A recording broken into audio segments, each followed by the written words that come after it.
بسم الله الرحمن الرحيم ولقد آتينا موسى 9 آيات بينات فاسأل بني إسرائيل إذ جاءهم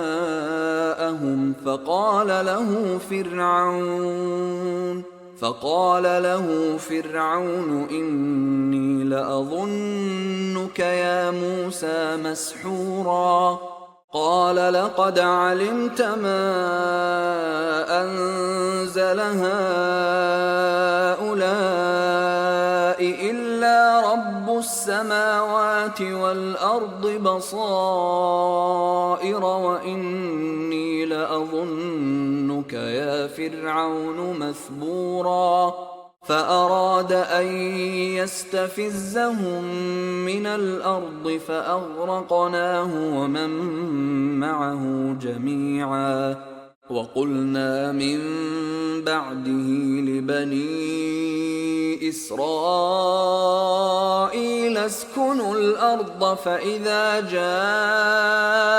وعد الآخرة جئنا بكم لفيفا وبالحق أنزلناه وبالحق نزل وما أرسلناك إلا مبشرا ونذيرا وقرآنا فرقناه لتقرأه على الناس على مكث ونزلناه تنزيلا قل آمنوا به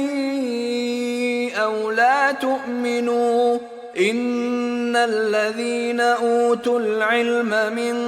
قبله إذا يتلى عليهم يخرون للأذقان سجدا ويقولون سبحان ربنا إن كان وعد ربنا لمفعولا ويخرون للأذقان يبكون ويزيدهم خشوعا قل ادعوا الله أو ادعوا الرحمن أيما تدعوا فله الأسماء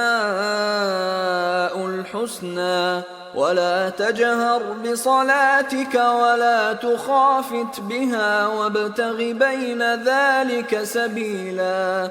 وقل الحمد لله الذي لم يتخذ ولدا ولم يكن له شريك في الملك ولم يكن له ولي